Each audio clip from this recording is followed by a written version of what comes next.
Welcome sa ating munting YouTube channel. Please support my videos. Comment, like and subscribe po mga idolo. Maraming salamat po. Story present. Super Devo Uling System. Kabanata 971. Yezuan, gusto mong pumunta sa Glazed Light Sacred Ground. Ang layo naman nun. Kung ako yun, aabutin ng ilang taon bago maabot ang teleportation array sa Glazed Light Sacred Ground, sagot ni Feng Wuan. Parehong sagot yan. Kinaikit ni Yezuan ang kanyang mga mata. Dati, tinanong ni Luoluo si Yang Xin, at sinabi ni Yang Xin na tatagal ito ng hindi bababa sa 10 taon, na batay sa bilis ng first grade true energy disaster. Paano kung may spirit disaster iyon? Tanong muli ni Yezuan. Kung ito ay isang taong may spirit disaster, ito ay malamang na tumagal ng 1 o 2 taon. Kung ito ay ang Wanxiang Realm, ito ay malamang na tumagal lamang ng 1 o 2 buwan, sagot ni Feng Wuan. Wanxiang Realm, napakalayo pa rin ang kaharian na ito para kay Yezuan. Pagkatapos ng lahat, siya ay nasa 9th grade human body disaster, hindi kahit na true energy disaster. Pagkatapos ng true energy disaster, naroon pa rin ang spirit disaster. Buntong hininga, napakalayo ko pa. Kailangan kong nasa Wanxiang Realm man lang para marating ang Glazed Light Sacred Ground. At saka, hindi ko alam kung anong antas ng kapangyarihan ng Yin-Yang Temple sa Glazed Light Sacred Ground. Umiling si Yezuan sa pagkabalisa. Ngayon, mahigit kalahating taon na ang lumipas mula nang mahuli sina Song Suijing at Song Kaiju, at hindi niya alam kung kumusta na sila. Si Yezuan ay humihingi ng gulo sa pamamagitan ng pagtatanong nito, kaya hindi na siya masyadong nagtanong. Sa anumang kaso, kailangan lang niyang dagdagan ang kanyang kaharian. Upang madagdagan ang kanyang lakas sa lalong madaling panahon, sinamantala ni Yezuan ang oras ng pumunta si Zhuhong at ang iba pa sa Blazing Fire Villa upang ipagpatuloy ang pagsasanay sa kailaliman ng Snow Mountain. Para naman kay Luoluo, nanatili siya sa kanyang tirahan at nagtanim, nagsusumikap na makalusot sa first grade true energy disaster sa lalong madaling panahon. Gayunpaman, nang umalis si Yezuan sa Windy Snow Villa, isang figure ang tahimik na sumunod sa kanya. Ang Snow Mountain, sa palagay ko ay nasa periphery lang ako. Sana ay magkaroon ako ng kaunting swerte sa pagkakataong ito at makatagpo ng higit pang transcending sovereign sacred beasts, na nagpapahintulot sa akin na makalusot sa true energy disaster. Bumulong si Yezuan habang lumalalim siya sa Snow Mountain. Bagamat mayroon siyang spatial positioning sa Snow Mountain, nilinis na niya ang lugar noong hinihintay niya ang pag-atake ng Blazing Fire Villa. Kaya naman, kinailangan niyang magbago ng direksyon ngayon. Si Yezuan ay napakabilis, ngunit ang figure sa likod niya ay hindi rin mabagal. Gayunpaman, hindi siya natuklasan ni Yezuan. Kalahating araw nang nagmamadali si Yezuan patungo sa 10,000 layered Snow Mountain. Habang nasa daan, marami na siyang napatay na transcending supremacy saint beasts, ngunit lahat sila ay nasa human body disaster realm. Sa oras na ito, nakapasok na si Yezuan sa lugar kung saan hindi kayang lampasan ng tunay na enerhiya ang mga kataas-taasang sagradong hayop. Gayunpaman, sa sandaling ito, ding! Na-activate na ang Ghoul Imprint. Biglang natigilan si Yezuan ng tunog ng notification ng system. Ano? Nang marinig ni Yezuan ang notification na ito, natigilan din siya. Na-trigger ang Ghoul Mark. Anong ibig mong sabihin? Nang siya ay nalulula sa pagkabigla, isang figure ang biglang pumasok sa saklaw ng kanyang pangunawa. Sneak attack. Agad namang nag-react si Yezuan. Tumalikod siya at ibinato ang kanyang espada. Swish! Isang sinag ng espada ang tumagos sa hangin. Bang! Ang figure sa hangin ay may hawak na simple at walang palamuti na bakal na espada at tinalo ang liwanag ng espada ni Yezuan. Sa totoo lang, nadiskubre lang siya ni Yezuan salamat sa Eye of Perception. Ito ay dahil hindi siya makita ng Eye of Revelation ni Yezuan. Nasa labas siya ng Field of Vision ni Yezuan. Hindi banggitin si Yezuan, kahit si Zhuhong ay hindi siya matuklasan. Para sa kanya, umasa siya sa Ghoul Imprint sa katawan ni Yezuan para makapag-lock kay Yezuan. Sino ka? Tiningnan ni Yezuan ang misteryosong gray mask na figure sa hangin. Gayunpaman, hindi nagsalita ang misteryosong figurang ito. Parang hindi siya marunong magsalita. Sa halip, sinisingil niya si Yezuan. Siya ay nasa third grade through energy disaster. Ngumuso si Yezuan. Ang isang third grade true energy disaster lang ay walang magawa sa kanya. Gayunpaman, napagtanto niyang mali siya. Sobrang mali. Ang mahiwagang gray masked figure na ito ay napakalakas. Maihahambing siya kay Feng Wuchen na malapit nang malagpasan ang fourth grade true energy disaster. Shoo! Mabilis na bumaba ang lalaking nakamaskara na kulay abo.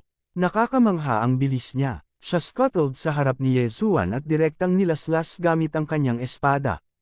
Klang! Ang reaksyon ni Yezuan ay masyadong mabagal. Siya ay pinalipad sa pamamagitan ng espada. Kasabay nito, nahati ang web sa pagitan ng kanyang hinlalaki at hintuturo sa kanyang kanang kamay. Tumalsik ang dugo. Napakalakas. Nagulat si Yezuan. Kasabay nito, mabilis din niyang iniisip ang pagkakakilanlan ng taong nasa harapan niya. Nakakita na siya ng maraming eksperto sa third grade true energy disasters. Ang isa sa kanila ay ang sect master ng Bloodstone sect. Ang isa ay eksperto mula sa Blazing Volcano Villa. Gayunpaman, nakita na niya ang aura ng sect master ng Bloodstone sect noon. Hindi pamilyar ang aura ng taong nasa harapan niya. Yung bangkay. Biglang naisip ni Yezuan ang pangalang ito. Ang corpseman na ito ay malamang na ang utak sa likod ng pagbabagong anyo ni Yang Zin sa isang kalahating tao, kalahating multo na anyo. Si Yang Zin ay may napakalakas na pangangatawan, at gayon din ang lalaking nakamaskara ng kulay abo. Kaya naman, nahulaan ni Yezuan na ang lalaking nakamaskara ng kulay abong ito ay dapat na ipinadala ng corpseman. Para mahanap ang lugar na ito, medyo may kakayahan ka. Gayunpaman, ang isang third grade true energy disaster ay walang magagawa sa akin. Ang mga mata ni Yezuan ay kumikinang ng maliwanag habang siya ay naghahanda na ilabas ang kanyang pinakahuling hakbang upang patayin ang lalaking ito na may kulay abong nakamaskara. Gayunpaman, sa sandaling ito, ding! Ang host ay nag-trigger ng isang random na misyon, umiiwas sa pagtugis. Ang limitasyon sa oras ay isang araw. Kapag nakumpleto, ang host ay gagantimpalaan ng kalahating makinang na gintong ore. Biglang nag-notify ang system. Ano? Nagulat si Yezuan. Anong uri ng mapahamak na misyon ito? Hiniling nga nito sa kanya na iwasan ang pagtugis sa lalaking nakamaskara ng kulay abong ito. Bakit ito ang uri ng misyon at hindi direktang pinatay ang lalaking nakamaskara ng kulay abong ito? Hindi maintindihan ni Yezuan. Gayunpaman, ito ay isang random na misyon mula sa system, kaya maaari lamang niya itong gawin. For half a brilliant gold ore, I'll spare your life. Chase me for a day if you have the guts. Malamig na ngumuso si Yezuan sa kanyang puso, tumalikod at tumakbo. Kung ang random na misyon ay patayin ang lalaking nakamaskara ng kulay abo, direktang ginamit ni Yezuan ang Eye of Glory. Sa kasamaang palad, ito ay isang misyon upang maiwasan ang pagtugis. Ito ay talagang isang mapahamak na misyon. Gayunpaman, ang gantimpala ng misyon ay talagang kalahati ng napakatalino na gintong ore. Ito ay isang magandang bagay. Bagamat ang kalahati ng isang napakatalino na gintong ore ay hindi ganap na maisaaktibo ang Eye of Glory, maaari pa rin niya itong eye upgrade ng kaunti. Marahil ay maaari niyang gamitin ang isa o dalawang kasanayan sa oras na iyon.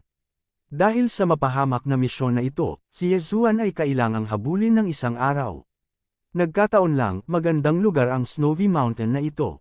Hindi magkakaroon ng problema si Yezuan sa pagtakbo sa loob ng isang araw. Bagamat mabilis ang bilis ng lalaking nakamaskara ng kulay abo, si Yezuan ay dalawang kaharian na mas mataas kaysa noong una niyang nakilala si Yang Zin. Kaya niyang kontrolin ang kanyang bilis. Huff, huff, huff. Ang lalaking nakamaskara na kulay abo ay patuloy na umaatake kay Yezuan, ngunit ang kanyang mga pag-atake ay palaging iniiwasan ni Yezuan. 1 oras, 2 oras, 3 oras. Ginamit ni Yezuan ang Snow Wind Movement Technique para patuloy na umiwas. Kung ito ay isang ordinaryong tao na tumatakbo ng buong bilis sa loob ng 3 oras, malamang na sila ay pagod, hindi banggitin ang paggamit ng kanilang chi. Gayunpaman, para kay Yezuan na may bloodline ng Tree of Life, ito ay isang piraso ng cake. Hindi tao ang lalaking nakamaskara ng kulay abo na ito. Para siyang robot. Hindi siya nagsalita at hinabol lang si Yezuan. Napakabilis, kalahating araw ang lumipas. Kabanata 972. Noong unang natanggap ni Yesuan ang random mission, pakiramdam niya ay niloloko siya. Gayunpaman, pagkatapos ng pag-iisip tungkol dito, napagtanto niya na ang brilliant gold ore na ito ay ibinigay sa kanya ng libre. Ang kailangan lang niyang gawin ay gumugol ng isang araw. Napakabilis, lumipas ang isang araw. Hindi pa rin naaabutan ng lalaking nakamaskara ng bakal si Yesuan. Soon, halos isang araw na. Matapos tumakbo ng mahigit 20 oras, bumulong si Yesuan sa sarili. Sa wakas, lumipas ang 24 na oras. Ding, natapos ang evading mission.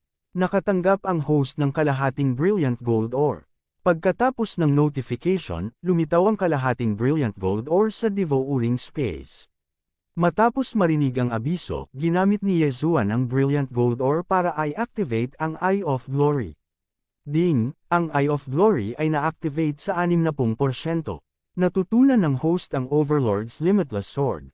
Walang hangganang espada ng Overlord. Ibinulong ni Yesuan ang pangalang ito sa kanyang puso. Biglang sumabog ang kumpiyansa niya. Ang kasanayang ito ay dapat na napakalakas. Mata ng kaluwalhatian. Dahil natapos na ang random mission, hindi na kailangan ni Yesuan na magpatuloy sa pagtakbo. Agad niyang inactivate ang Eye of Glory. Ang blonde, golden-eyed na si Yesuan ay biglang huminto. Bastos kang bakal. Hindi ka ba napapagod sa isang buong araw na habulin ako? Ngayon, ipapakita ko sa iyo. Umungol si Yesuan. Ang Skyquake Sword sa kanyang kamay ay biglang kuminang na may gintong liwanag. Pagkatapos, itinaas ni Yesuan ang kanyang kamay at nilaslas ang bakal na lalaking nakamaskara. Isang malaking multo ng isang gintong espada ang biglang lumitaw. Kasunod ng Skyquake Sword sa kamay ni Yesuan, ang malaking gintong espada ay naglaslas din sa lupa.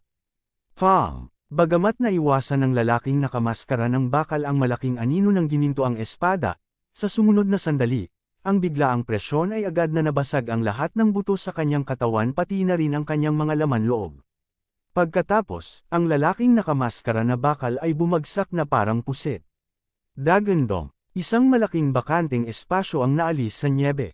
Ang lahat ng nyebe ay natunaw, at ang salitang, Emperor, ay lumitaw sa lupa. Ito ang Overlord's Limitless Sword. Bakit parang katulad ito ng bone melting soft palm ni Eunuch Hai? Panipi, saglit na natigilan si Yesuan.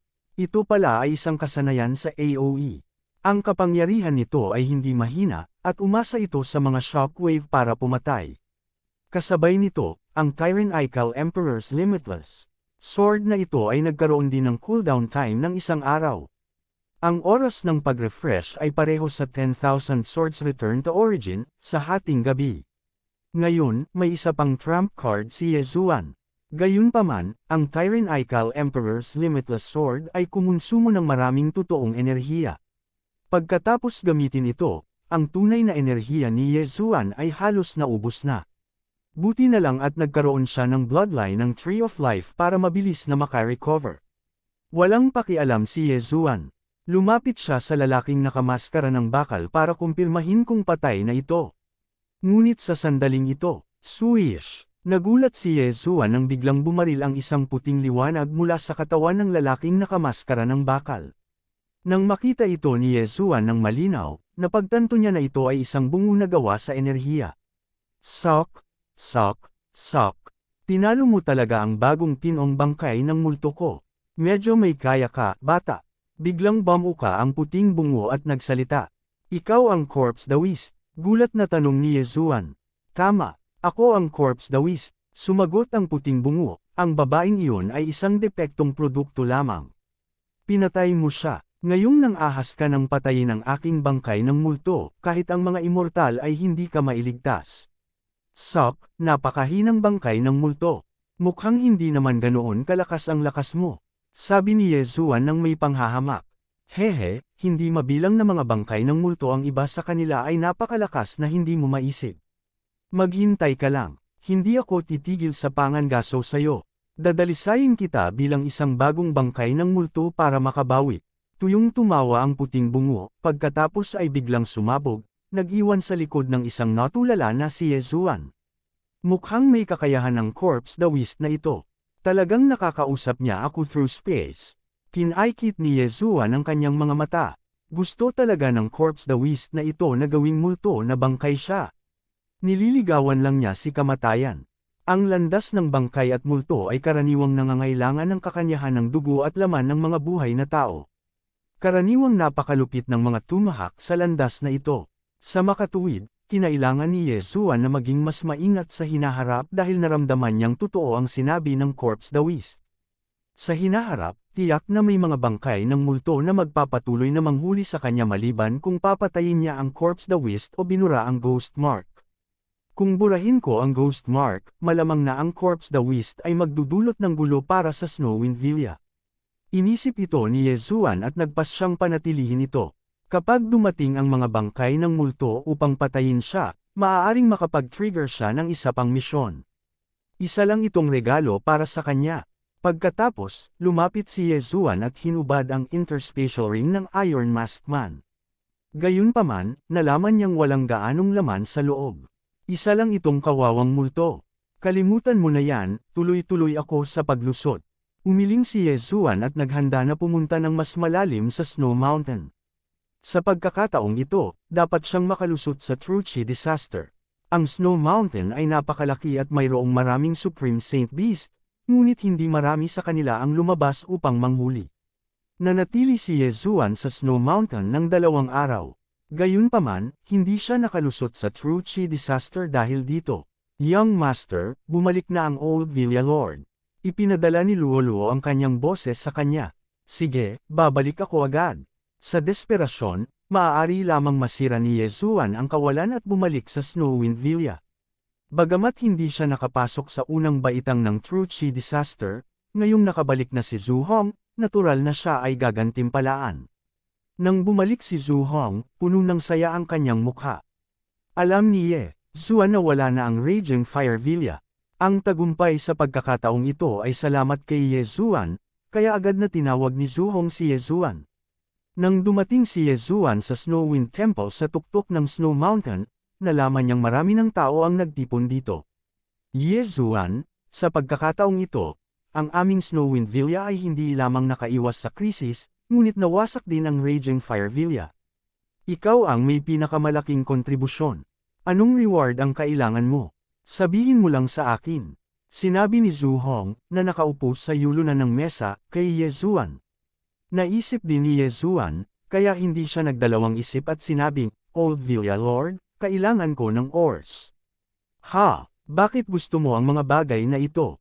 Hindi maintindihan ni Zhu Hong kung bakit gusto ni Yezuan ang mga bagay na ito. Hindi ba kadalasang ginagamit ang mga ores sa paggawa ng mga armas? Gayunpaman, naramdaman ni Zhu Hong na napakaraming sikreto ni Yezuan, kaya hindi na siya nagtanong ng marami. Direkta niyang sinabi, ang pangunahing negosyo ng Raging Fire Villa ay ang paggawa ng pinakamataas na espiritual na kayamanan. Maraming ores sa villa. Hihilingin ko sa isang tao na ihanda ang mga ito. Pagkatapos sabihin iyon, hiniling niya kay Feng Wenyao na kunin sila.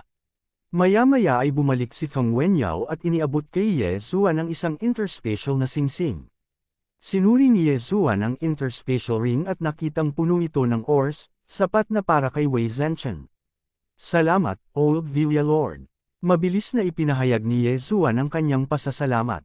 Nagkaroon ng maraming ores. Hindi lamang makapag-level up si Wei Zhenchen, ngunit maaari rin siyang makalusot sa Truchi Disaster.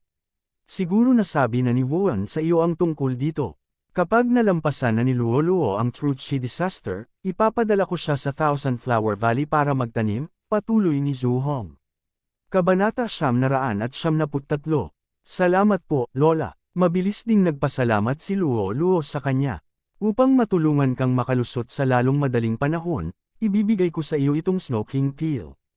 Pagkatapos mong makalusot, hihilingin ko kay Watchen na ipadala ka sa 10,000 Flower Valley, sabi ni Zhu Hong. Sa sandaling matapos siyang magsalita, isa pang bote ng jade ang lumipad patungo kay Luoluo. Lumiwanag ang mga mata ni Luoluo nang marinig iyon. Mukhang mapapabilis niya ang kanyang pambihirang tagumpay. Pagkatapos noon, nagsimulang talakayin ng pamilya Zhu ang kanilang pakikipagtulungan sa hinaharap sa Windy Snow Manor. Para kay Yezuan, umalis siya kasama si Luoluo. Pagbalik nila sa kanilang tirahan, si Wei Zhenchen ay tumalon mag-isa. Hindi na siya makapaghintay na kainin ang mga ores. Huwag kang magmadali, hayaan mo muna akong mag-break. Inaliw siya ni Ye Zuan bago niya sinimulang kainin ang mga mineral. Nagsimulang tumaas ang kanyang pagtatanim. Ding! Nakalusot ang host. Ang host ay kasalukuyang nasa first grade true energy disaster. Sa sandaling tumunog ang system notification, naramdaman ni Ye Zuan na nadobol ang true energy sa kanyang katawan. Hindi lang iyon, pati ang kanyang pangangatawan ay ganoon din ang nararamdaman. Nakalusot na rin ako sa wakas.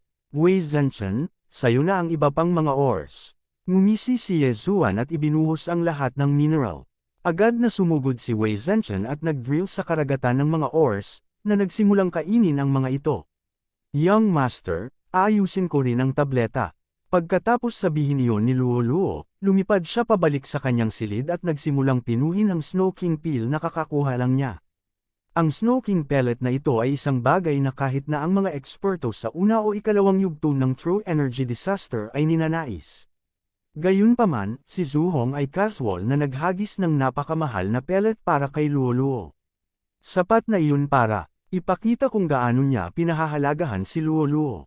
Pagkatapos ng lahat, kapag lumaki si Luo Luo sa hinaharap, tiyak na hindi niya makakalimutan ang kabutihang ipinakita sa kanila ng Windy Snow Manor. Kapag dumating ang oras na iyon, natural na tataas ang katayuan ng Windy Snow Manor. Sa susunod na mga araw, nanatili doon si Ye Zuan ng masunurin.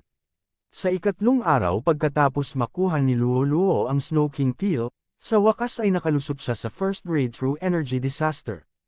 Kasabay nito, naabot din ni Wei Zhenchen ang first grade True Energy Disaster matapos kumain ng napakaraming ores. Sina Ye Zuan, Luo Luo, at Wei Zhenchen ay nakalusot sa first grade True Energy Disaster. Young Master, pupunta ako sa 10,000 Flower Valley. Pupunta ka ba? Tanong ni Luo Luo. Siyempre ay escort kita doon. At the same time, pupunta rin ako at titingin. Tahimik na tumanggo si Ye Zuan. Si Feng Wuchen ay nakatatandang kapatid ni Feng Wuan. Nakapasok na siya sa ika-4 na yugto ng True Energy Disaster at ang numero 1 henyo ng Wind Snow Villa. Sa pag-escort niya sa kanila, walang masyadong problema. Gayunpaman, ang taong ini-escort ay si Luo Luo. Nag-aalala si Ye Zuan, kaya natural na sumunod siya. Nabalitaan ko na ang 10,000 Flower Valley ay puno ng mga babaeng disipulo. Kung pupunta si Young Master doon, baka marami siyang maakit sa kanila. Hindi mapigilan ni Luo Luo na asarin si Ye Zuan. Ubo, 25 taong gulang na ako, ngunit nasa unang baitang pa lang ako ng True Energy Disaster.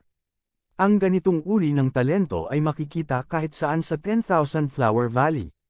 Umiling si Ye Zuan na may mapait na ngiti. Saang mundo man iyon, ganoon din iyon. Kahit sa Earth, kung nagsumikap kang umakyat sa isang posisyon na may buwan ng sweldo na 10,000, magkakaroon pa rin ng mga tao sa itaas mo na may buwan ng sweldo na 30,000, 50,000, o kahit 100,000. Kahit na umakyat ka sa isang buwan ng sweldo na 100,000, o kahit isang buwan ng sweldo ng 1,000,000, magkakaroon pa rin ng mga tao na hindi mabilang na mas marangal kaysa sa iyo sa pagsilang. Maaaring bigyan siya ng kanyang ama ng ilang milyon bilang pocket money. Ito ay isang bagay na hindi maihahambing. Si Ye Zuan ay walang marangal na kapanganakan, ngunit nagkaroon siya. Ang sistemang ito ay maaaring magpapahintulot sa kanya na lumago ng walang katiyakan. Kung kailangan niyang pumili sa pagitan ng Manifestation Realm at Manifestation Realm, tiyak na pipiliin niya ito. Ito ay dahil kahit na siya ay ipinanganak sa Manifestation Realm, kung wala ito, siya ay isang ordinaryong tao lamang. Gayunpaman, maaari itong magpapahintulot sa kanya na malampasan ang Manifestation Realm at maging mas malakas. Ito ay magpapahintulot sa kanya na magkaroon ng walang katapusang potensyal at magbibigay sa kanya ng pagkakataong malampasan ang mga tinatawag na pinapaboran na mga anak ng langit. Ngayon na siya at si Luo Luo ay parehong nakarating sa unang baitang ng True Energy Disaster, oras na para pumunta sila sa 10,000 Flower Valley. Kaagad, natagpuan nila si Zhu Hong. Naku, nakalusot na si Luo Luo. Talagang hindi mo ako binaygo. Napangiti si Zhu Hong bilang kasiyahan. Ito ay lahat salamat kay Lola, humajijek si Luo Luo. Mabuti, mabuti. Nakangiting tumanggo si Zhu Hong. Pagkatapos, kumuha siya ng sulat mula sa kanyang universe ring at ibinigay ito kay Luoluo. Sinabi niya, ang Winsnow-Villa ay may pagkakataon na magpadala ng isang batang babae sa 10,000 Flower Valley taon-taon. Ngayong taon, ibibigay ko ito sa iyo. Sana ay makapagtanim ka ng mabuti pagkatapos na makapasok sa 10,000 Flower Valley.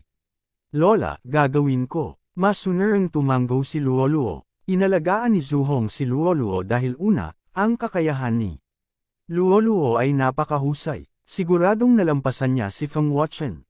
Pangalawa, si Luoluo ay masunurin at cute. Si Zhuhong ay walang anak na babae o apo, kaya itinuring niya ito na parang sa kanya. Siyempre, naiintindihan din ito ni Luoluo, kaya itinuring din niya ang Winsnow-Villa bilang kanyang sariling tahanan at si Zhuhong bilang kanyang sariling lola. Sige, maaari ka nang umalis bukas. Hahayaan ko si Wuchen na ay escort ka doon. Kung may mangyari, maaari kang direktang bumalik sa Winsnow-Villa, sabi ni Zhuhong.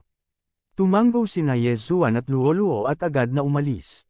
Hindi nagtagal, lumipas ang isang araw. Kinaumagahan, nakahanda na sina Ye Zuan at Luoluo na umalis, habang naghihintay na si Feng Wuchen sa pasukan ng Winsnow-Villa. Si Feng Wuchen ay isang taon na mas matanda kay Ye Zuan. Kamakailan lamang ay pumasok siya sa ika-4 na baitang ng Genuine Energy Disaster. Sa pagkakataong ito, pupunta siya sa 10,000 Flower Valley dahil nagkataong nandoon ang kanyang asawa, kaya niya kayang pumatay ng 2 ibon gamit ang isang bato. Hello, Kuya Wuchen. Matapos makita si Feng Wuchen, magalang siyang binati ni Luoluo. Si Feng Wuchen ay mas malamig kaysa kay Feng Wuan. Hindi siya masyadong nagsasalita. Tahimik lang siyang tumanggo at diretsyong sinabing, "Let's go." Sure enough, nakakaawa siyang tahimik. Direktang sinundan ni Ye Zuan at Luoluo si Feng Wuchen sa 10,000 Flower Valley. Ang 10,000 Flower Valley ay medyo malayo sa Winsnow-Villa. Sa bilis ni Feng Wuchen sa ika-4 na baitang ng Genuine Energy Disaster, aabutin ito ng hindi bababa sa 3 araw. Gayunpaman, hindi mabagal ang bilis ni Ye Zuan at Luoluo. Dagdag pa, maaari silang maglakbay ng magdamag, para makarating sila sa loob ng 5 araw ng higit pa. Habang papunta sa 10,000 Flower Valley, ilang beses lang nagsalita si Feng Wuchen. Kadalasan, nakikipag-chat si Ye Zuan kay Luoluo. Sa daan, may ilang ignorante na tao at Supreme Saint Beast, ngunit lahat sila ay napatay sa pamamagitan ng espada ni Feng Wuchen. Hindi nagtagal, pumasok sila sa hangganan ng 10,000 Flower Valley. Sa ibang araw, darating sila sa 10,000 Flower Valley. Gayunpaman, sa sandaling ito, ding! Na-activate na ang Corpse Ghost Mark. Biglang nag-prompt ang system. Matapos marinig ang udyok na ito, nang inag ang katawan ni Ye Zuan. Nandito na naman ang Corpse Ghost Man. Nagmamadali niyang ibinaling ang kanyang ulo upang tumingin, ngunit wala siyang nakitang anumang paggalaw. Ang kanyang aksyon ay nagulat din kina Luoluo at Feng Wuchen. Kabanata 974. May panganib. Mag-ingat ka. Agad na sinabi ni Ye Zuan at naging lubhang mapagbantay. Narinig na niya ang system notification, ibig sabihin ay may panganib sa paligid. Gayunpaman, ang kanyang Eye of Perception at Eye of Revelation ay walang natuklasan, na nangangahulugan na ang kabilang partido ay nasa labas pa rin ng saklaw ng kanyang mga pandama. Panganib. Nang marinig ito ni Feng Wuchen, agad niyang inilabas ang kanyang sandata. Bagamat si Ye Zuan ay nasa unang grado lamang ng True Energy Disaster, na mas mababa kaysa sa kanya, kung hindi dahil kay Ye Zuan noong nakaraang pagkakataon, nasa panganib ang Blizzard Villa. Oo naman, 2 segundo lamang pagkatapos marinig ni Ye Zuan ang abiso, 2 figure ang mabilis na sumugod. Nandito na sila, paalala ni Ye Zuan at tumingin sa 2 direksyon. Sa pagkakataong ito, talagang 2 bangkay ng multo. Ang mga bangkay ng multo ay may napakalakas na pangangatawan at maaaring gumamit ng tunay na enerhiya ng sabay-sabay, na nagpahirap sa kanila na harapin. Ang mga bangkay ng multo na dumating sa pagkakataong ito ay mas mabilis kaysa sa taong nakamaskara ng bakal noong araw na iyon. Sila ay nasa ika-4 na baitang ng True Energy Disaster. Hindi nagtagal, nakita ni Feng Wuchen at Luoluo ang 2 figure na sumugod. Sino ka? Galit na sigaw ni Feng Wuchen. Gayunpaman, hindi sumagot ang 2 bangkay ng aswang. Kabanata 975. Sa katunayan, kahit si Feng Wuchen ay hindi inaasahan na bigla niyang mauunawaan ang perpektong antas ng puwersa ng espada. Ang puwersa ng espada ay hindi isang bagay na kayang kontrolin ng mga ordinaryong tao. Ang ilang mga tao ay hindi maintindihan ang minute-level sword force kahit na pagkatapos ng pagsasanay sa loob ng 10 taon. Ang ilang mga tao ay hindi na kailangan ng 1 buwan upang maunawaan ang perpektong antas ng puwersa ng espada. Ito ay talento. Bago makapagsalita si Yezuan, ang 2 bangkay ng multo ay biglang nagbuga ng 2 buga ng puting ambon. Mag-ingat ka, sumigaw si Feng Wuchen at mabilis na umatras. Ang 2 buga ng puting ambon ay nagsanib at naging puting bungo. Sok, sok, sok. I didn't expect to fail again. Interesting, interesting. Kid, don't relax. Hinahabol pa rin kita. Ibinuka ng puting bungo ang bibig at ilang salita bago kumalat. Ano ito? Gulat na tanong ni Feng Wuchen. Tiningnan ni Yezuan ang 2 bangkay ng multo nang may disenteng lakas at tapat na sumagot. Isa itong kalaban na ginawa ko noon. Tinatawag siyang corpseman at tinutugis ako. Batay na tao. Nanlamig ang malamig na mukha ni Feng Wuchen habang bahagyang nakasimangot. Tila hinahanap niya ang pangalang ito sa kanyang isipan, ngunit wala siyang makitang anumang magkakaugnay na alaala. Brother Wuchen, mayroon bang ganoong cultivation force sa paligid? Tanong ni Luo Luo. May isang lugar na tinatawag na Land of the Dead. May 2 sekta doon. Ang isa ay tinatawag na Sect of the God of Ghost at ang isa naman ay ang Corpse King Palace. Dapat doon ang corpseman. Medyo pangit ang ekspresyon ni Feng Wuchen. Land of the Dead. Parang nakakatakot. Kinilig si Luo Luo. Ang mga maliliit na babae ay mas natatakot sa gayong mga bagay. Ang Sect of the God of Ghost at ang Corpse King Palace, gaya ng iminumungkahi ng kanilang mga pangalan, ay humarap sa mga bagay tulad ng mga multo at espiritu, habang ang isa ay bihasa sa pagdadalisay ng mga bangkay. Palihim itong binanggit ni Yezuan at nagpatuloy sa pagtatanong, kumusta ang 2 puwersang ito? Napakalakas. Pareho silang may mga eksperto sa manifestation realm, matapat na sagot ni Feng Wuchen. Mga eksperto sa manifestation realm. Hindi ito ang unang pagkakataon na narinig ni Yezuan ang larangang ito. Bagamat maaari niyang hamunin ang ilang kaharian sa itaas niya, isa lang siyang langgam sa mata ng isang eksperto sa spirit disaster, hindi pa banggitin ng isang eksperto sa manifestation realm. Upgrade, upgrade, bulong ni Yezuan sa kanyang puso. Sa pamamagitan lamang ng pag-level up at pagpapalakas ay magagawa niyang pumunta sa Glazed Light Sacred Ground at mapatay ang maldito na transvestite na matandang ninuno. Sige, ituloy na natin ang ating paglalakbay. Sigaw ni Feng Wuchen sa mahinang boses. Nagpatuloy silang 3 sa kanilang paglalakbay. Bagamat ang daan sa unahan ay maaaring mapanganib pa rin, si Feng Wuchen, na naunawaan ang perpektong puwersa ng espada, ay labis na nagpalakas ng kanyang lakas. Sa normal na mga pangyayari, kailangan lang niyang gumamit ng minute sword force.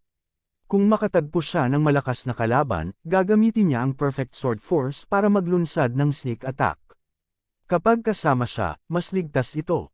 Noong una ay inakala ni Yezuan na ang corpseman ay patuloy na magpapadala ng mga bangkay ng multo upang tambangan siya, ngunit ang hindi niya inaasahan ay wala silang anumang panganib sa susunod na araw.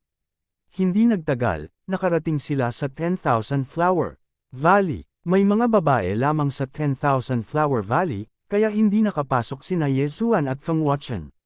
Gayunpaman, hindi ito nangangahulugan na hindi sila makakalapit sa lambak. Nang makarating silang 3 sa pasukan ng 10,000 Flower Valley, hinarang sila ng ilang disipulong nagbabantay sa pasukan. Anong problema? Isang babaeng nangunguna ang hamarang sa kanilang 3, at sa likod niya ay may higit sa 10 magagandang babae na nakapink. Walang kamalay-malay na sinulyapan sila ni Yezuan gamit ang kanyang Eye of Revelation at hindi maiwasang mapalunok. Hindi siya nabigla sa hitsura ng mga babaeng disipulong ito ng 10,000 Flower Valley, ngunit dahil ang lakas ng mga babaeng disipulong ito ay lampas sa kanyang imahinasyon. Mas malakas pa ang mga taong ito kaysa sa matandang Villa Master ng Winsnow Villa. Nagulat si Yezuan at lihim na pinuri ang 10,000 Flower Valley. Hindi man lang may angat ng Winsnow Villa ang ulo nito sa harap ng 10,000 Flower Valley. Sa oras na ito, Itinago ni Feng Wuchen ang kanyang mga kamao sa babaeng disipulong nangunguna at sinabing, "Mga babae, ako si Feng Wuchen mula sa Winsnow-Villa." "Oh, yung Winsnow-Villa. Nandito ka ba para magpadala ng tao?" Ang babaeng disipulong nangunguna ay tumingin kay Luoluo at nagulat na sinabi, "Ikaw ay isang fox girl.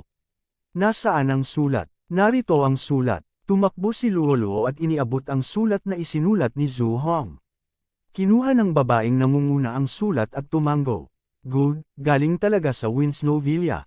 Meron pa ba?" "Ito." Natigilan si Feng Wuchen at sinabing, "Noong nakaraang taon, mayroon ding isang babae sa Winsnow-Villa. Ang kanyang pangalan ay Bao Qin. Sana ay masabi mo sa kanya na ako ang kanyang asawa." "Bao Qin. Okay, nakuha ko na. Maghintay kayong dalawa sa labas." Tumango ang babaeng nangunguna at pagkatapos ay humiling sa isang tao na dalhin si Luoluo sa 10,000 Flower Valley. "Young Master, papasok na ako," sabi ni Luoluo sa pamamagitan ng voice transmission. "Well, tandaan mong itago ang gininto ang buhok sa buntot." Paalala ni Yezuan sa kanya. Napakalakas ng kakayahan ni Luoluo. Hindi na niya kailangang sumali sa anumang puwersa dahil namanan niya ang alaala. Gayunpaman, masyadong mahina si Yezuan, kaya kung sasali siya sa 10,000 Flower Valley, hindi na niya kailangang mag-alala tungkol sa cultivation resources ng Luoluo. Sa relatibong pagsasalita, mas mabilis na uunlad ang kaharian ni Yezuan. Pagkaraan ng ilang sandali, bumalik ang babaeng disipulo na kumuha kay Luoluo. Si Junior Sister Bao Qin ay wala sa lambak ngayon. Pumunta siya sa Xinyang City sa Hilagang Kanluran para bumili ng isang bagay at hindi pa bumabalik, sagot ng babaeng disipulo. Nang marinig ito ni Feng Wuchen, nagpasalamat siya sa kanya. "Salamat sa pagsabi sa akin." Sa pagkakataong ito, inihatid niya sina Yezuan at Luoluo sa 10,000 Flower Valley dahil ang kanyang asawa ay nagtatanim sa lambak. Sa sobrang tagal na hindi nagkikita, natural na gusto niyang maging lovey-dovey. "Kung gayon, dapat ba tayong dumiretso sa Xinyang City ngayon o maghintay dito?"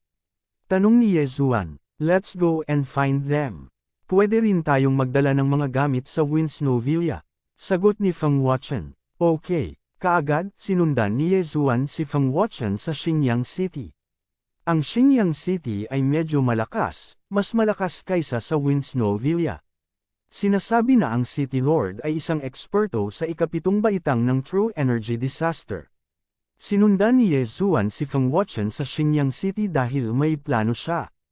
Gusto niyang makita kung mayroong anumang makikinang na gintong ores at mangolekta ng ilang martial arts para ayusin ang Dragon Catcher Hands. Ang Xinyang City ay isang araw na paglalakbay mula sa 10,000 Flower Valley. Gayunpaman, sa bilis ni na Yezuan at Feng Wuchen, kalahating araw lang ang kailangan nila para makarating. Habang nasa daan, ginamit din ni Yezuan ang kanyang Eye of Perception para tulungang makita kung may dumadaan na mga disipulo ng 10,000 Flower Valley. Sa kalahating araw na ito, hindi rin sila nakatagpo ng anumang kapansin-pansing panganib. Hindi nagtagal, nakarating sila sa Xinyang City. Si Bao Qin ay mula sa Winsnow-Villa. Ngayong sumapi na si Luoluo sa 10,000 Flower Valley, kailangan siyang makita ni Yezuan at ipagkatiwala siyang alagaan si Luoluo. Gayunpaman, sa daan, nakasalubong nila ang mga disipulo ng 10,000 bulaklak na lambak. Anong coincidence? Ladies, ako si Feng Wuchen, ang asawa ni Bao Qin. Maaari ko bang itanong kung nasaan si Bao Qin ngayon?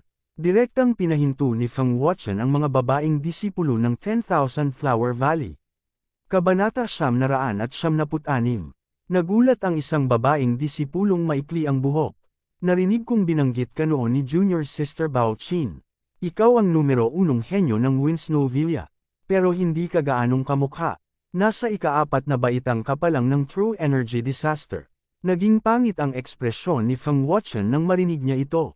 Ang maikling buhok na babaeng disipulong ito ay nasa ika-4 na baitang din ng True Energy Disaster, at mas bata siya sa kanya. Tunay na makapangyarihan ang 10,000 Flower Valley. Nagpatuloy ang maikling buhok na babaeng disipulo. Sige, sinundan kami ni Junior Sister Bao Qin sa Xinyang City. Pero masama ang pakiramdam niya ngayon, kaya nagpapahinga siya sa 10,000 Flower Inn. Nasa ika-4 na kwarto siya.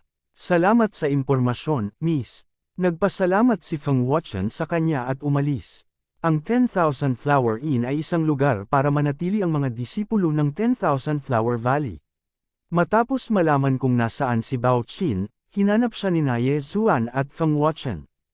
Ang ikaapat na silid ay talagang isang courtyard, ngunit nang makalapit si Ye Zuan, napagtanto niyang may mali. Nakapagtataka, may dalawang tao sa bahay na ito. Nakapatong ang mga kamay ng isang maliit na babae sa kanyang balakang, at isang lalaki ang nakatayo sa likuran niya. Nakayakap siya sa balingkinitang baywang ng babae at ginagawa ang mga nakakahiyang aksyon na iyon.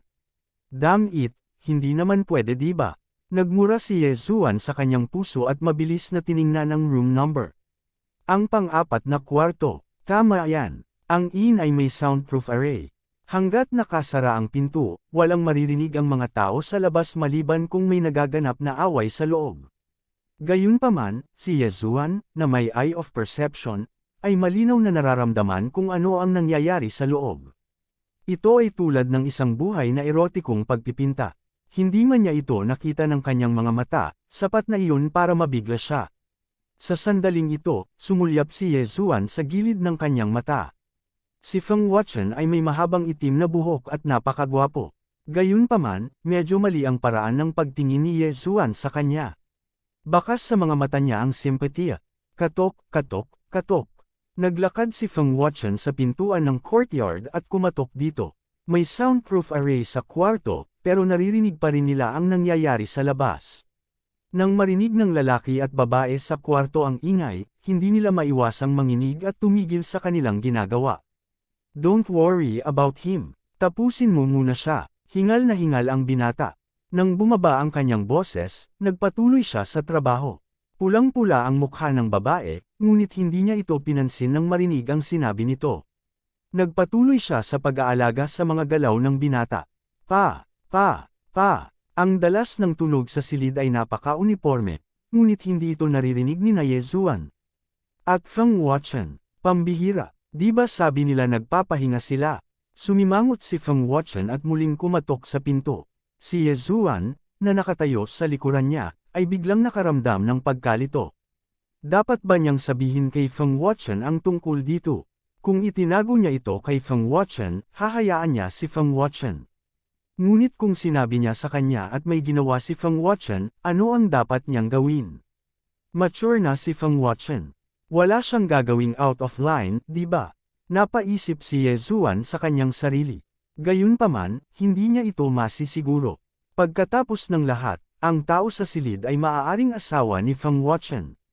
Matapos makita ang kanyang asawa na gumagawa ng ganoong bagay sa ibang lalaki, hanggat siya ay isang normal na lalaki, hindi siya maaaring manatiling kalmado. Forget it, niloko na siya. Kung nasa dilim pa ako, sobrang tragic. Gumawa ng desisyon si Ye Zuan sa kanyang puso. Tumingin siya kay Feng Wuchen, na patuloy na kumakatok sa pinto, at sinabing, Kuya Wuchen. Narinig ni Feng Wuchen ang kanyang boses at gulat na tumingin kay Ye Zuan. Saglit na nag-isip si Ye Zuan at sinabing, Kuya Wuchen, may sasabihin ako sa iyo. Sana ay manatiling kalmado kapag katapos mong marinig ito. Ano? Nagtatakang tanong ni Feng Wuchen.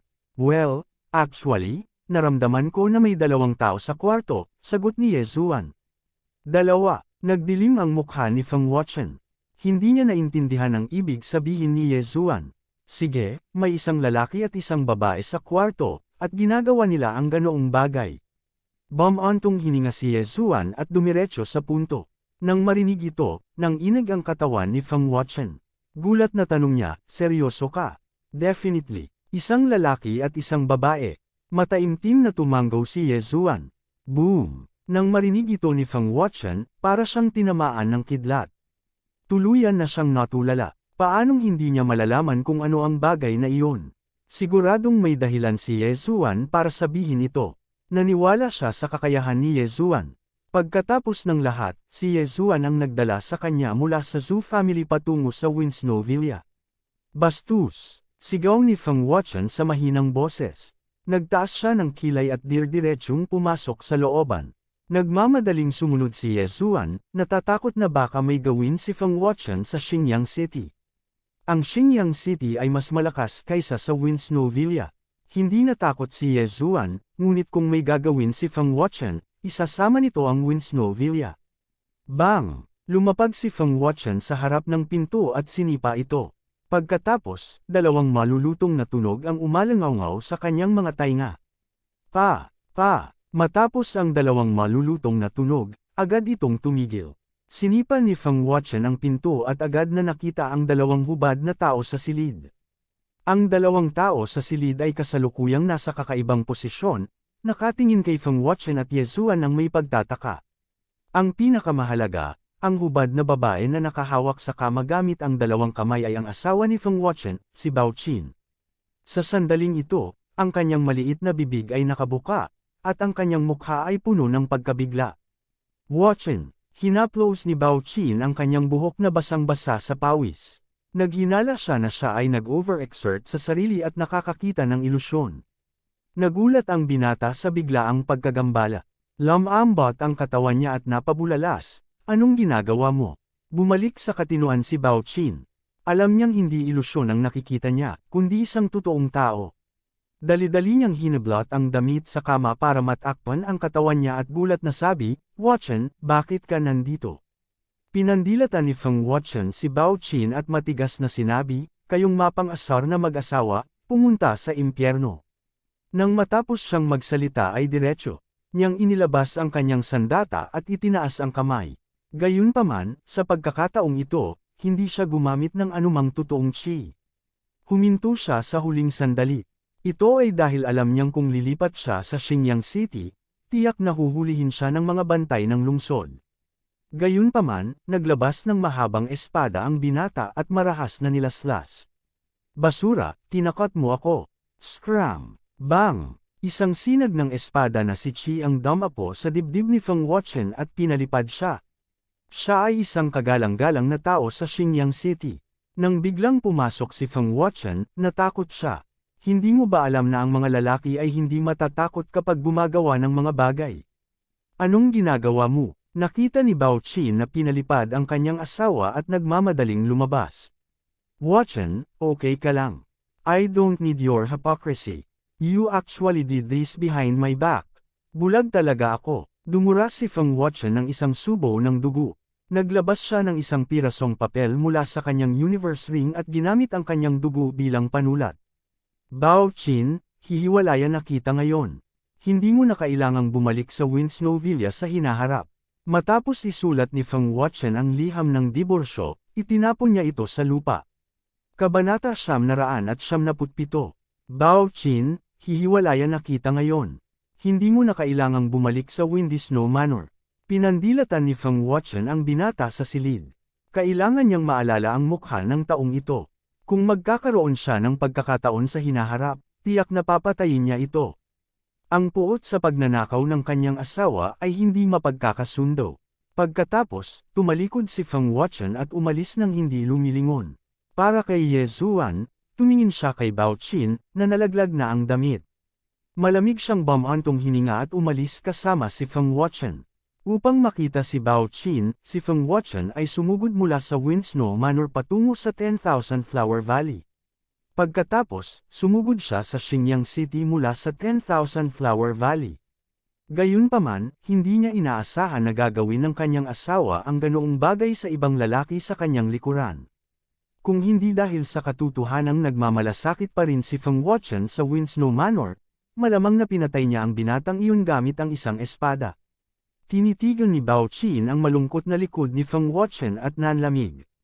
Hindi niya inaasahan na mahuhuli siya sa kanyang plano. Ito ang walang kwentang asawa mo. Isa pa lang siyang 4th grade true energy disaster. Panipi, hubad na lumabas ang binata mula sa loob. Hinawakan niya si Bao Qin at pinilit na umupo sa batong mesa sa looban. Magpatuloy, pangit ang ekspresyon ni Feng Wuchen nang lumabas siya sa 10,000 Flower Inn. Gayunpaman, ito ay naiintindihan. Kung tutuusin, nakita niya ang kanyang asawa na gumawa ng ganoong bagay sa ibang lalaki. Kung ngayon lang si Yezuan, malamang na direktang pinatay niya ang pang-apat na antas na kabataang true energy disaster. Gayunpaman, hindi magawa ni Feng Wuchen dahil nasa likod niya ang Windy Snow Manor. Hinabol siya ni Yezuan. Tumingin ito sa kanya at gumawa ng isang gesture na nanunuot sa lalamunan. Watson, dapat ba tayong bumalik at? Sa totoo lang, gusto din ni Feng Watson na patayin ang binata. Gayunpaman, natatakot siya sa background ng binata. Hindi, makatuwiran pa rin si Feng Watson. Alam niyang malala ang kahihinatnan kung lilipat siya sa Xinjiang City. Kung gayon, patayin natin ang lalaking iyon ng patago. Iminungkahi ni Yezuan. Ito ay isang magandang mungkahi. Gayunpaman, ang kabilang partido ay tila may malakas na background. Dahil nasugatan niya si Feng Watson sa lungsod, nangangahulugan ito na hindi siya natatakot. Sa pagkakataong ito, hindi sumagot si Feng Watson. Sa halip, umalis siya sa lungsod. Hayaan mo akong mag-isa. Ang mahabang buhok ni Feng Watson ay lumipad sa hangin. Iniwan niyang mag-isa si Yezuan at lumipad sa isang kagubatan sa labas ng lungsod. Hindi siya sinundan ni Yezuan at bumalik sa lungsod. Palihim siyang bumalik sa 10,000 Flower Inn at nalaman niyang nagtatrabaho pa rin ang mag-asawang nangangalo niya. Sapat na iyon. Naghintay siya sa malayo at ginamit ang Eye of Perception para mag-imbestiga. Hindi nagtagal, naghiwalay ang dalawa. Isinuot ng binata ang kanyang damit at lumabas ng 10,000 Flower Inn. Let me see what kind of background you have. How dare you touch the wife's Wu Chen? Naningkit ang mga mata ni Yezuan. Pinahintulutan ng perception ay si Yezuan na mapanatili ang layo na 10,000 metro mula sa kabataang ito. Ang kasanayang ito sa pagsubaybay ay sadyang lumalaban sa langit. Sima Family, 3rd Young Master Sima Lei. Narinig ni Yezuan ang binata ng 2 gwardya sa pintuan. Gayunpaman, hindi niya alam kung anong antas ng kapangyarihan ng Sima clan. Kaya, dali-dali siyang nagtungo upang malaman ang higit patungkol sa pamilya Sima. Ang pamilya Sima ay itinuturing na isang malaking kapangyarihan sa Xinjiang City. Ang ulo ng pamilya ay isang ika-6 na yugto ng totoong enerhiya na kalamidad, pangalawa lamang sa Panginoon ng lungsod. Ang ikatlong Young Master, si Sima Lei, ay may mataas na katayuan sa pamilya. Siya ay mayabang at malazwa. Madalas niyang ginagamit ang background ng Sima family para gawin ang anumang gusto niya. Mula sa edad na 10 hanggang sa edad na 40, hanggat nakatitig siya sa isang tao, hindi sila makakatakas sa kanyang masasamang hawak. Bagamat malakas ang pamilya Sima, isa pa rin itong langgam sa harap ng 10,000 Flower Valley. Tiyak na pumayag ang dating asawa ni Feng Watson, si Bao Qin. 4th Stage True Energy Disaster. Wala akong magagawa sa iyo sa lungsod. Pero kung maglakas loob kang umalis sa lungsod, papatayin kita. Ang mga mata ni Yezuan ay kumislap na may layuning pumatay. Gayunpaman, pinag-isipan niya itong mabuti. Hindi niya kailangang gawin ito sa lungsod. Kailangan lang niyang akitin si Sima Lei. Matapos marinig ang tungkol sa pamilya Sima, umalis muli si Yezuan sa lungsod para hanapin si Feng Watson. Ngunit nalaman niyang wala si Feng Watson sa kagubatan. Hindi niya alam kung saan siya nagpunta. Iniwan niya ako at tumakas. Nagtaas ng kilay si Yezuan. Gayunpaman, naipadala na niya si Luo Luo sa 10,000 Flower Valley. Hindi mahalaga kung umalis si Feng Watson o hindi.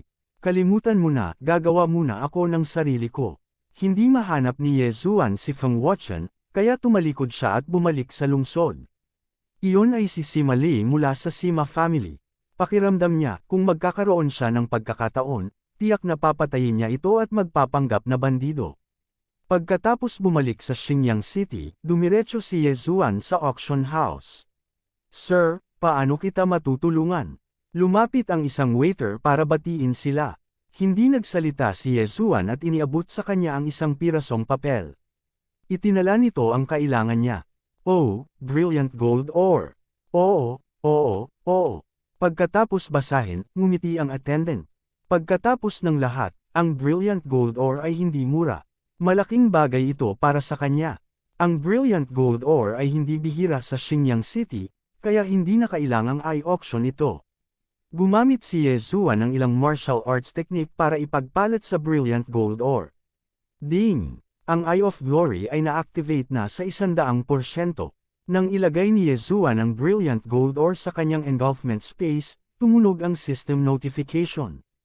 Ngayon na ang Eye of Glory ay ganap nang na-activate, si Yezuan ay nagkaroon ng isa pang trump card. Tinatawag ng Eye of Glory ang Golden War God. Bumilis ang tibok ng puso ni Yesuan habang tinitingnan ang karagdagang kakayahan na mayroon siya. Ito ay isa pang trump card. Napakaganda ng tunog ng Golden War God. Higit pa rito, ang kasanayang ito ay dumating pagkatapos ng Tyrannical Emperor's Boundless Sword. Natural, ito ay mas malakas kaysa sa Tyrannical Emperor's Boundless Sword.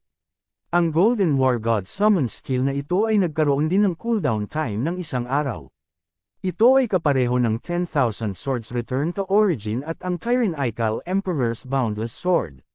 Sa tatlong cooldown skill, ang kumpiyansa ni Yesuan ay wala sa mga chart.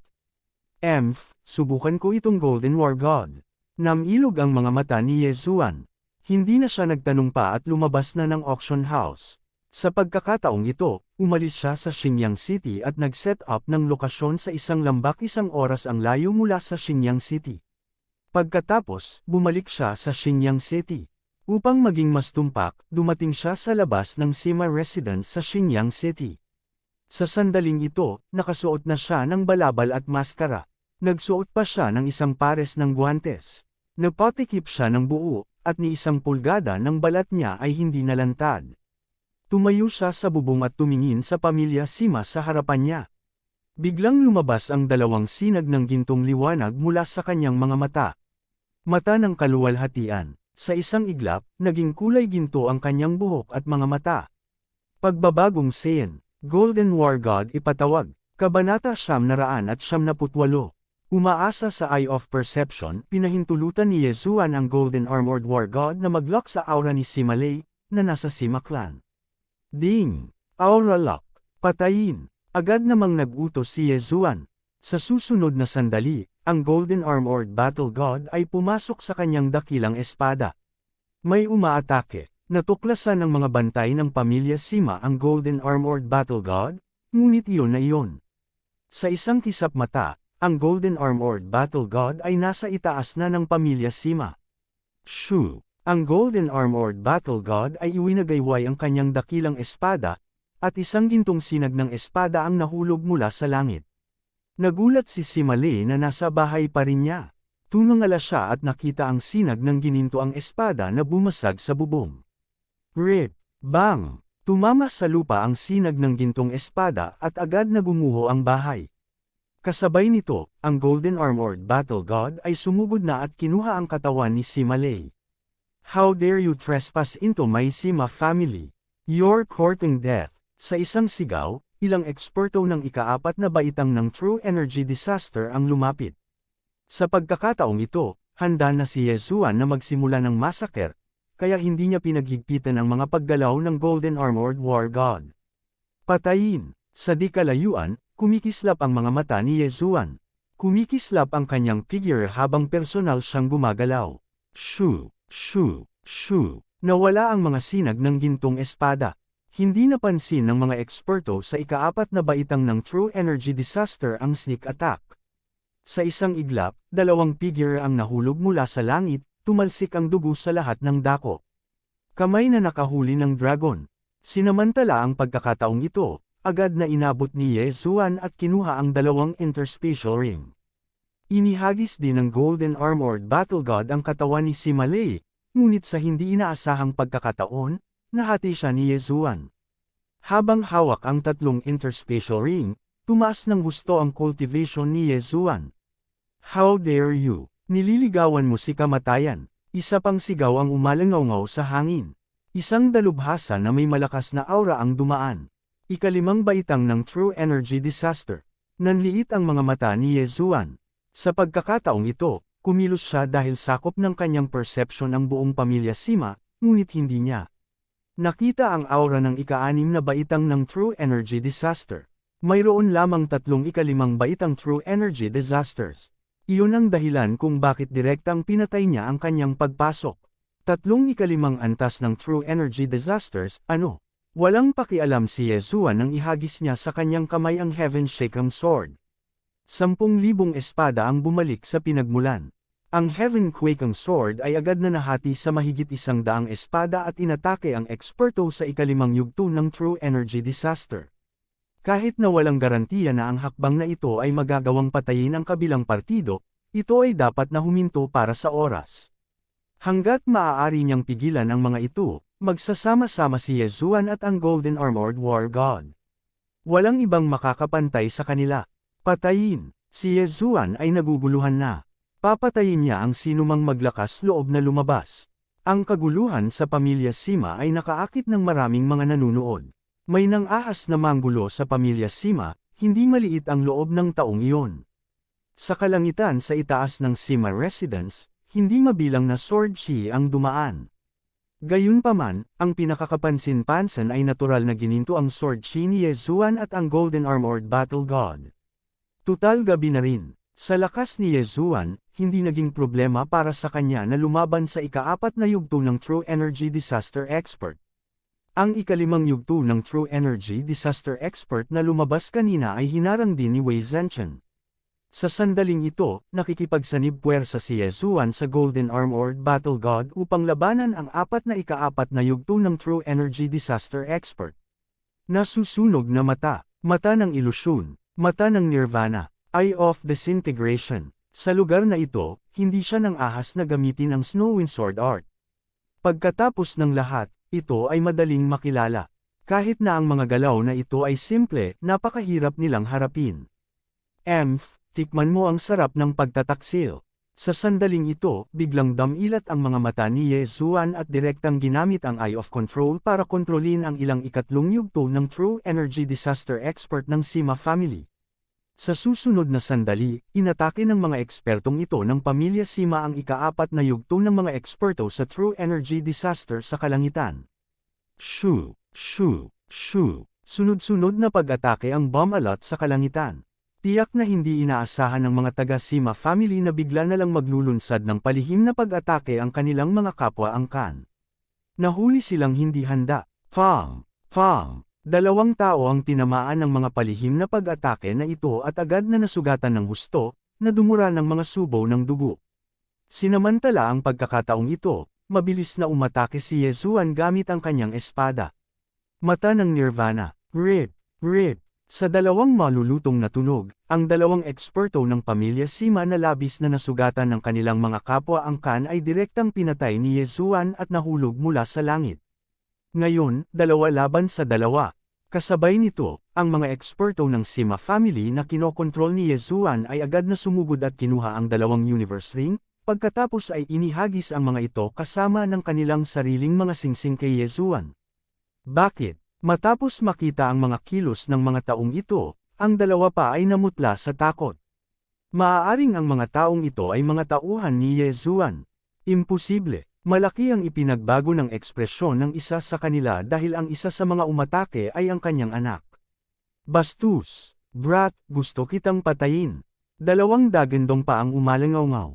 Ngayon, sumugod na rin ang 2 pang ika-5 yugto ng True Energy Disaster Expert ng Sima family. Gayunpaman, nakuha na ni Yezuan ang Universe Rings. Ding! Nakalusot ang host. Ang host ay kasalukuyang nasa ika-2 baitang True Energy Disaster. Na-notify ang system. Kasunod ng abisong ito, ang tunay na enerhiya sa katawan ni Yezuan ay biglang tumaas, at ang kanyang lakas ay tumaas din. Sa kanyang biglaang pagtaas ng lakas, direktang inatake ni Yezuan ang 2 pang pang-4 na yugto ng True Energy Disaster Expert ng Sima family. Sa ilalim ng magkasanib na pag-atake niya at ng Golden Armored Battle God, ang 2 ay namatay ng malungkot sa isang iglap. Basta, papatayin kita. Galit na sumigaw ang ika-5 yugto ng True Energy Disaster na may puting buhok dahil namatay ang kanyang anak sa kamay ni Yezuan. Gayunpaman, nakalusot na si Yezuan. Kahit na ito ay isang ika-5 yugto ng True Energy Disaster, ano ang dapat katakutin? Para sa ibang tao, ipaubayan niya ito sa Golden Armored Battle God. Bang! Bang! Bang! Ang dagandong ng labanan ay malamang na kumalat sa buong Xinjiang City. Tinansya ni Yezuan na malapit nang dumating ang mga eksperto. Sa makatuwid, nagtakda siya ng isang limitasyon sa oras para sa kanyang sarili. 2 segundo. Kung hindi niya kayang patayin ang kanyang kalaban sa loob ng 2 segundo, pagkatapos ay diretso siyang lalampas sa kawalan at aalis. Sa sandaling ito, ang kalaban ni Yezuan ay ang ikalimang yugto ng True Energy Disaster Elder. Ang kanyang lakas sa pag-atake ay napakalakas, at kung hindi gagamitin ni Yezuan ang Eye of Nirvana o ang Wind and Snow Sword Technique, hindi niya mapipigilan ang kanyang pag-atake. Gayunpaman, mayroon pa ring kasanayan si Yezuan na maaaring magpapahina sa mga pag-atake. Eye of Dissection. Dalawang dissection rays ang bumaril sa pag-atake ng matanda, at sa sumunod na sandali, ang pag-atake ng matanda ay hamina ng 30%. Malamig na bamhantong hininga si Yezuan. Isang pilak na laslas ang tumagos sa hangin, direktang nagpakalat sa aura ng espada ng kalaban at dumiretso sa matanda. Gayunpaman, ito rin ang huling beses na gagamitin ni Yezuan ang Eye of Nirvana. Ang natitirang kapangyarihan ng mata ay sapat lamang upang buksan ang walang laman na pinto ng isang beses. Bang! Ang matanda ay mabilis na naglaslas gamit ang kanyang espada at hinarangan ang Eye of Nirvana. Gayunpaman, sa susunod na sandali, nakita niya ang isang 2 metrong taas na hugis itlog na siwang na lumitaw sa harap ni Yezuan. Pagkatapos, nagmamadaling pumasok si Yezuan.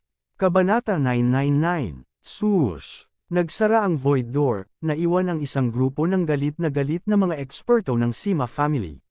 Bastard! Hanapin mo siya, kailangan natin siyang mahanap.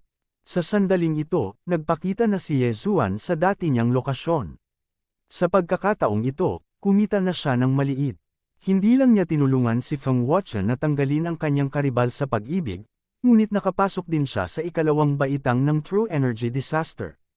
Higit sa lahat, hindi nalantad ang kanyang pagkakakilanlan. Walang nakakaalam kung saan siya nanggaling, at walang nakakaalam kung paano siya umalis. Wala naman akong flaws, kahit mag-imbestiga ang Sima family, hindi nila mahahanap ang Snowwind Villa. Gayunpaman, kung alam ni Bao Qin na si Sima Lei ay patay na, iniisip ko kung siya ay magsasalita ng sobra. Kudlid, napaisip si Yezuan sa kanyang sarili. Ngayon, sina Bao Qin at Sima Lei ay nahuli ni Feng Wuchen na kumakain, at si Sima Lei ay namatay ng malungkot ng gabing iyon. Gayunpaman, upang itago ang sarili, sunod-sunod na pinatay ni Yezuan ang ilang eksperto sa ika-4 na baitang ng True Energy Disaster. Kung walang anumang ebidensya, imposible para sa pamilya Sima na imbestigahan ang Snowwind Villa. Ito ay dahil hindi nilayon ni Yezuan na sabihin kay Feng Wuchen ang ginawa niya ngayon. Kahit na alam ni Feng Wuchen ang tungkol sa pagkamatay ni Sima Lei. Iisipin niyang si Sima Lei ay nagkasala at pinarurusahan ng langit. Maraming martial arts techniques sa Universe Rings na nakuha niya, kaya maaaring kopyahin ni Yezuan ang mga ito at gamitin ang mga ito para ayusin ang Dragon Catcher Hand. Ding! Ang Dragon Catcher Hand ay naayos na sa 30%. Dam, 30% lang. Si Yezuan ay mukhang walang magawa. Gaano katagal ang pag-aayos nito? Gayunpaman, kung mas mahirap itong ayusin, mas magiging malakas ang Dragon Catcher Hand. Pagdating ng panahon, ito ay maaaring isa sa kanyang mga killing moves. Ngayon, naipaghiganti niya si Feng Wuchen. Tungkol sa mga usapin ng pamilya ni Feng Wuchen, hindi siya maaaring makialam. Marahil ay hindi tatanggapin ni Feng Wuchen na ang kanyang babae ay kinuha ng iba, at ito ay ginawa ng kusa. Anyway, ang mga henyo tulad ni Feng Wuchen at Feng Wuan ay halos kasing gwapo ni Yezuan. Maraming babae sa Snowwind Villa ang may crush sa kanya. Sige, dahil umalis mag-isa si Feng Wuchen, gagawin ko ang sarili ko. Kinaikit ni Yezuan ang kanyang mga mata. Ang pinakagusto niyang gawin ngayon ay humanap ng treasured land para i-level up. Dahil nakapasok na si Luoluo sa 10,000 Flower Valley, malamang na mas mabilis ang kanyang cultivation kaysa sa kanya. Hindi siya maaaring mahuli. Gayunpaman, sa sandaling ito. Ding! Na-activate na ang Ghoul Imprint. Biglang, ang tunog ng isang system notification ay nagpang-inig kay Yezuan. Dumating na naman ang mga bangkay ng aswang. What the F***, ang swerte ko talaga. Lumipad lang ako dito at may nakasalubong talaga akong bangkay ng multo. Nagmura si Yezuan sa kanyang puso. Maraming bangkay ng multo ang Ghost Corpse Artist, at palagi siyang hinahanap, kaya normal lang na matagpuan siya. Kaya lang, gayunpaman, si Yezuan ay wala sa magandang kalagayan sa ngayon. Ginamit niya pareho ang Return of 10,000 Swords niya at ang tawag niya sa Golden War God. Natitira na lang sa kanya ang Overlord's Limitless Sword. Kung dumating ang isang makapangyarihang multo na zombie, kailangan niyang tumakbo. Hindi nagtagal, isang figure ang pumasok sa saklaw ng kanyang pangunawa. Nagmamadali niya itong naramdaman. Ikalimang layer True Energy Disaster. Bagamat nakipag-away lang siya sa isang 5th layer True Energy Disaster expert, hindi pangkaraniwan ang pangangatawan ng multo na zombie na ito. Siguradong mas malakas ito sa matandang nakalaban niya. Gayunpaman, hindi natakot si Yezuan. Halika, kahit hindi kita matalo, hindi ba ako makakatakbo? Inilabas ni Yezuan ang kanyang Heaven Shaking Sword. Ang kaharian ni Wei Zhenchen ay nasa 1st layer True Energy Disaster din, kaya ang amplification ng True Energy ni Yezuan ay mas mataas kaysa dati. Gamit ang sarili niyang lakas, maaaring hindi siya matalo sa 5th layer na True Energy Disaster Ghostly Zombie. Whoosh! Sa wakas, isang figure ang pumasok sa linya ng paningin ni Yezuan sa gitna ng nagngangalit na hangin. Pagkatapos ng bakal na nakamaskara na lalaki, bakal na nakamaskara na babae, at bakal na nakamaskara ng mga lumang aswang na bangkay, mayroon talagang isang bakal na nakamaskara na maliit na bangkay ng aswang. Sa sandaling ito, sa harap ni Yezuan ay isang maliit na bangkay ng multo na hindi hihigit sa 1.4 metro ang taas. Ang maliit na bangkay ng aswang na ito ay nakasuot ng bakal na maskara, kaya hindi alam kung ito ay lalaki o babae. Good boy. Sa murang edad, naabot niya talaga ang 5th layer True Energy Disaster. Talagang may kakayahan ng Ghost Corpse the Whist na iyon. Si Yezuan ay palihim na nakalunok ng laway. Whoosh! Whoosh! Whoosh! Matapos makita nitong bakal na nakamaskara ang munting multo na bangkay si Yezuan, agad nitong itinaas ang kahoy na espada sa kanyang kamay at naglunsad ng pag-atake kay Yezuan. Gayunpaman, ang mas ikinagulat ni Yezuan ay ang pag-ataking ito ay napakalakas. Ang pag-atake ng mukha ng bakal na ito ay napakalakas. Talagang naintindihan niya ang perpektong antas ng puwersa ng espada. F***CQ. Perfect level of sword force. What's the point of fighting? Retreat. Agad na tumalikod si Yezuan at tumakbo. Anong biro? Sa ngayon, hindi pa nakakabawi ang kanyang kapangyarihan sa mata hanggang sa puntong magagamit na niya ang Eye of Glory. Kung wala ang Eye of Glory, hindi niya matatalo itong bakal na nakamaskara sa maliit na bangkay ng multo gamit ang kanyang minute subtlety level sword force. Sa makatuwid, maaari lamang siyang tumakbo. Boom! Boom! Boom! Ang mga pag-atake ng maliit na bangkay na may takip na bakal ay dumapo sa lupa, na nagdulot ng hindi mabilang na ulap ng alikabok. Sa oras na ito, si Yezuan ay tumakas na 1,000 metro ang layo.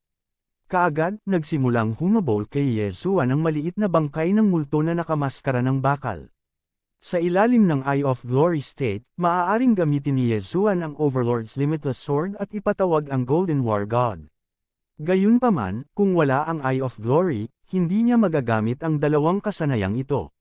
Sa makatuwid, siya ay pumipigil sa oras.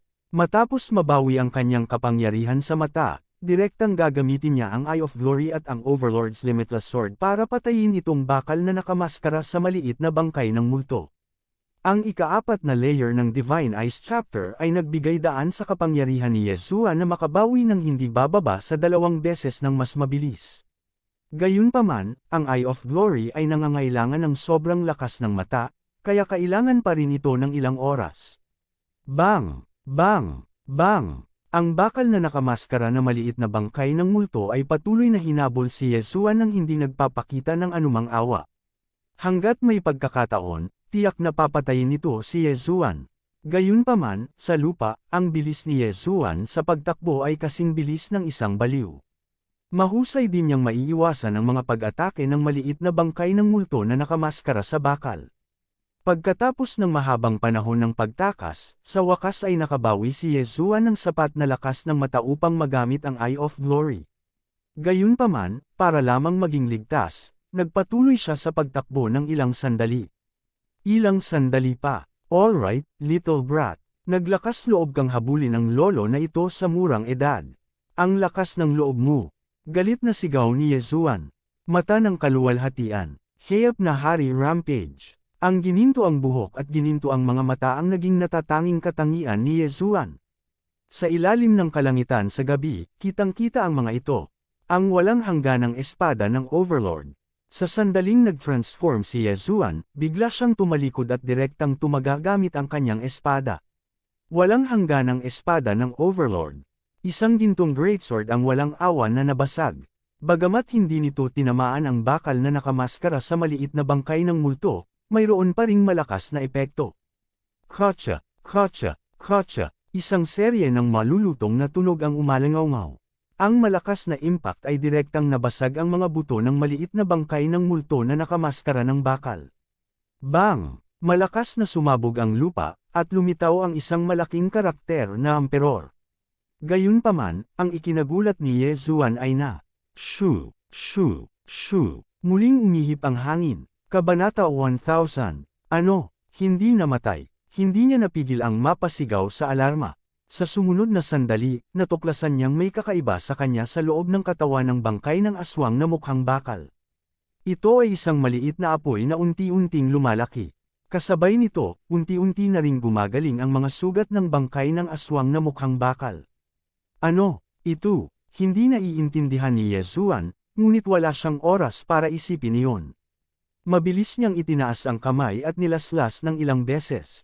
Fang! Fang! Fang! Ang gintong espadang chi ay bumangga sa pag-atake ng mukha ng bakal na bangkay ng aswang. Gayunpaman, ang perpektong puwersa ng espada at ang ikalimang layer ng True Energy Disaster ay hindi isang bagay na maaaring hadlangan ni Yezuan. Shoo! Shoo! Shoo! Lumipad ang ilang sword chi patungo kay Yezuan. Walang magawa, nakaiwas lang si Yezuan. Ngayon, ang tatlong trump card ni Yezuan ay nasa cooldown. Nasa dulo na siya ng talino. Eye of the Void, Eye of the Void. Nagpa siya si Yezuan na tumakas. Hindi dahil sa takot siya, kundi dahil masyadong magulo ang mukha ng bakal na bangkay ng aswang. Siyempre, ang malaking bahagi ng dahilan ay malamang na hindi siya makakakuha ng anumang mga benepisyo sa pagpatay sa mukha ng bakal na bangkay ng aswang. Kung gayon bakit siya mag-aaksaya ng labis na pagsisikap sa bangkay ng maltong bakal na ito? Hua! Nagsara ang walang laman na pinto, at ang bangkay ng aswang na mukhang bakal ay nawala ng target. Sa pagkakataong ito, direktang nilampasan ni Yezuan ang isang araw na paglalakbay at nakarating sa pasukan ng 10,000 Flower Valley. Ano ba ang apoy na iyon? Mapapagaling talaga nito ang mga sugat ng bangkay ng multo. Ang mga bangkay ng aswang na mukhang bakal na nakatagpo ko noon ay parang walang ganoong bagay. Nag-isip si Yezuan na may mukha ng pagtataka. Actually, ang hindi niya alam ay ghost fetus pala ang tawag sa apoy. Ito ay nilinis mula sa mga espiritong multo at pagkatapos ay itinanam sa mga buhay na bangkay. Dito naging makapangyarihan ang corpse artist. Parehong tinahak ng corpse artist ang landas ng pagdadalisay ng mga bangkay at pagkontrol sa mga multo. Sa makatuwid, ang kanyang mga bangkay ng aswang ay mas makapangyarihan kaysa sa iba. Matapos makatakas mula sa pagtugis, nakakita si Yezuan ng bundok sa labas ng 10,000 Flower Valley upang makapagpahinga. Makalipas ang ilang oras, magagamit na muli ang kanyang tatlong trumpo. Bagamat mababawi ng puno ng buhay ang kanyang tibay, kailangan pa rin niyang matulog. Kung hindi, ang mental stress ay magiging masyadong malaki. Strictly speaking, mahigit 1 linggo na siyang walang tulog. Habang siya ay malapit sa 10,000 Flower Valley, gusto niyang magpahinga ng mabuti. Sa pagkakataong ito, isang buong araw siyang natulog para mabawi ang kanyang lakas. Ding! Naka-off na naman sa cooldown ng 10,000 Swords Return to Origin. Ding! Naibalik na ang cooldown ng Tyrannical Emperor's Boundless Sword. Ding! Summon Golden War ang cooldown ng Diyos ay naibalik na. Pagkagising niya ay agad siyang pinaalam ng system na maaari na siyang lumabas muli. Ngayong nakabawi na ang lakas ko, kahit na makilala ko pa ang munting bangkay ng aswang na iyon, kaya kong patayin. Huwag muna akong makitang muli. Hindi na natatakot si Yezuan sa maliit na ghost zombie na nakaintindi ng perpektong anyo ng espada. Gayunpaman, hindi siya gagawa ng inisyatiba upang hanapin ito. Ito ay purong pag-aaksaya ng oras. Kaagad, pinunit niyang muli ang kawalan at bumalik sa isang nakatagong pahingahang lugar sa Xingyang City. Ang Sima clan ng Xingyang City ay minassacre. Galit na galit ang ninuno ng Sima clan at nanumpa na hahanapin ang salarin. Gayunpaman, ito ay kahapon bago ang gabi. Bukod dito, hanggat hindi nagkusa si Yesuan na ihayag ang kanyang pagbabagong sin, paano malalaman ng kabilang partido na siya ang pumatay sa Sima clan noong araw na iyon? Maraming paraan para mag-level up. Maaari kang pumatay ng mga halimaw o pumatay ng mga tao. Gayunpaman, mayroon akong isa. Mapapalitan ko ito ng mga item. Napaisip si Yesuan habang naglalakad siya patungo sa auction house. Noon pa man, may plano na siya. Kung gusto niyang kumita ng pera, maaari siyang bumili ng mid-grade Supreme Spiritual Treasure Blueprint at i-forge ito sa mga batch. Gayunpaman, may limitasyon ang dami ng mga bagay na kailangan, kaya nadama niya na magiging mas simple ang paggawa ng mga table tasks. Ang mga table tasks ay maaaring pinuhin at maubos ng napakabilis. Para sa peel na pinili ni Yesuan sa pagkakataong ito ay ang Sword Comprehension Peel. Mabilis na mauunawaan ng Sword Comprehension Peel ang anyo ng espada at mapataas ang kahusayan ng mga kasanayan sa espada. Siguradong magiging sikat ito, napaisip si Yesuan sa kanyang sarili habang papasok siya sa auction house. Nagkataon na ang attendant na tumanggap sa kanya ay kapareho ng isang araw bago. "Oh, kayo na naman po sir. Pasok po kayo." Nang makita ng attendant na nasa ikawalong baitang human body disaster, si Yesuan, agad niya itong tinanggap ng nakangiti. Dati, si Yesuan ay bumili ng napakatalino na gintong ore, na nagbigay daan sa kanya na kumita ng kaunti. Ngayong narito na muli si Yesuan, natural na itinuring niya si Yesuan bilang sarili niyang lolo. Dati, dahil may gagawin si Yesuan, nagmamadali siyang umalis. Hindi nagtagal, may nangyari sa Sima clan. Gayunpaman, naramdaman niyang hindi maghay-hinala ang attendant na ito. Pagkatapos ng lahat, malamang na mayroong libu-libong mga eksperto sa unang baitang True Energy Disaster sa Xinjiang City. Kukuha ako ng ilang high-grade na table tasks. Direktang sabi ni Yesuan. Kasunod nito, dinala ng attendant si Yesuan sa pribadong silid at inimbitahan ng isang supervisor ng auction house. Ang supervisor na ito ay nasa ikatlong baitang True Energy Disaster, at ang kanyang lakas ay hindi masama. "Sir, anong klaseng high-grade pills ang gusto mo?" tanong ng supervisor. Hindi nagsalita si Yesuan at direktang nagpalit ng Sword Comprehension Pill. Siyempre, ang Sword Comprehension Pill na ito ay isang low-grade pill lamang. Ito ay isang Sword Comprehension Pill. Maaari nitong mapataas ang kakayahan ng isang tao sa pag-unawa at mapabilis ang pag-unawa ng isang tao sa puwersa ng espada at martial arts. Paliwanag ni Yesuan. "Ano, may ganyang pill?" Nagulat ang supervisor. "Kung hindi ka naniniwala sa akin, maaari mong subukan ang isa o dalawang table tasks." Sabi ni Yesuan. Walang alinlangan na sinubukan ng supervisor ang mga katangian ng Sword Comprehension Pill at nalaman na hindi ito nakakalason. Kaya't sinabi niya sa katulong sa tabi niya, "Subukan mo." "Oo, supervisor." Tumango ang attendant. Ito ang pinakamalaking auction house sa Xinjiang City. Hindi siya lasunin ni Yesuan dito. Kaya naman, diretso niyang nilamon ang tableta at naglabas ng mahabang espada. "Supervisor, feeling ko may kakaiba akong connection sa sword ko. Parang naging isa na kami ni Sword." Sabi ng attendant na puno ng gulat ang mukha. "Ganun ba talaga kahiwaga?" Medyo may pag-aalinlangan ng supervisor. "Pwede mong subukan." Uminom si Yesuan ng isa pang Sword Comprehension Pill. Sa pagkakataong ito, ang supervisor mismo ang lumamon nito. Sa katunayan, para siyang nakabuo ng kakaibang koneksyon sa mahabang espada sa kanyang kamay. Napakahiwagang tableta. Ang estadong ito ay talagang mapabilis ang pag-unawa ng isang tao. Gulat na sabi ng supervisor, "Kuya, ilan sa mga tabletang ito ang mayroon ka?" Ang Sword Comprehension Pill na ito ay isang low-grade pill lamang. Ito ay mabuti para sa pag-unawa sa Minute Sword Force, ngunit kung ang isa ay nais na maunawaan ang Perfect Sword Force, ang isa ay mangangailangan ng isang mid-grade na Sword Comprehension Pill. Hindi kayang bumili ni Yesuan ng mid-grade na Sword Comprehension Pill, kaya hindi siya bumili nito. Gayunpaman, tiyak na mataas ang demand para sa mababang grade na Sword Comprehension Pill na ito. Pagkatapos ng lahat, mayroong hindi bababa sa 10,000 mortal body disaster martial artists sa Xinjiang City na hindi nakakaintindi ng Sword Force. Nakuha ko itong Sword Comprehension Pill ng nagkataon. Mayroong higit sa 5,000 pills. Gusto mo ba silang lahat? Tanong ni Yezuan. 5,000 pills ang kabuoang halaga na maaari niyang palitan pagkatapos gamitin ang lahat ng super engulfing crystals. 5,000 pills. Nagulat ang supervisor at agad na tumango na parang manok na tumutusok ng kanin. Okay, gusto ko silang lahat. Tapos ang presyo.